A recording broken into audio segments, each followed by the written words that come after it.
Welcome to Savvy Sessions number 7 with Joy and Joe.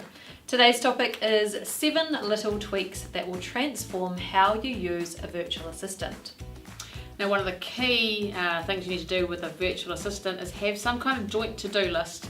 So that keeps all your tasks visible for you to keep an eye on or delegate, and for the VA to know what they are up to. And they can even write comments in any joint to-do list to update you where it's at. So that also saves time of you ringing to check in, hey, where are you at with this? You can see they're doing it, you can see the progress, and then both of you know where you're at. Second one is to communicate, and communicate loads, as much as possible. If you feel like you're over communicating, then it's probably about right. It's not going to work unless you communicate. So up the communication and just see how that pays off. And then with things like passwords, even credit cards, you can share those with your VA through a password vault like LastPass. So it's a really good way. You don't even have to give your password over, you just put it in LastPass and share it with your VA, and it's really handy for handing over like credit card details as well. So if they need to book flights or purchase anything on your behalf, they don't actually have your card number, but they can use it. Yeah, so like sharing anonymously using LastPass. Yep.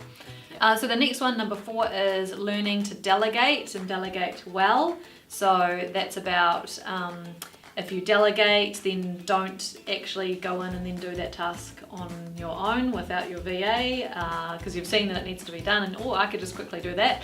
And actually like giving over like the detail that you need, making sure that it's really clear and concise.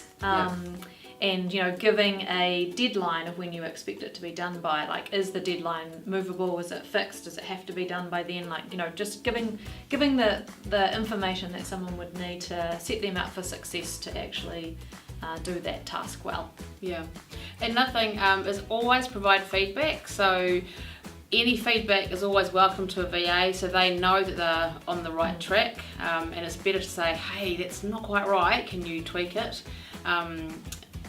As opposed to just seeing something going, not sure about that. So always give feedback, positive and constructive. So absolutely, But you can't expect them to do a really good job if you're not like giving them that feedback and like giving them the opportunity to do better next time.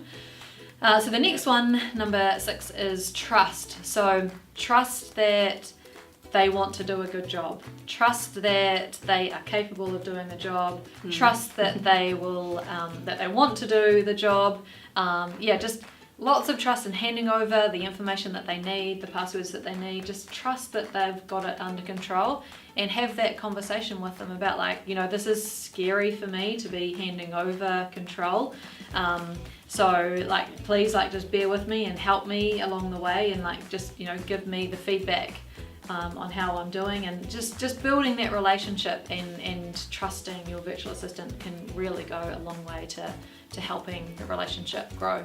Yeah, and I guess tied in with that, our final one would be to give them all the details. So the more information you can give about a task means that they don't have to come back to you and say with any questions about how to do it. So don't be shy to give as much detail as you can, because then they are very crystal clear about your expectations, what you need, and how they can go about completing the task for you.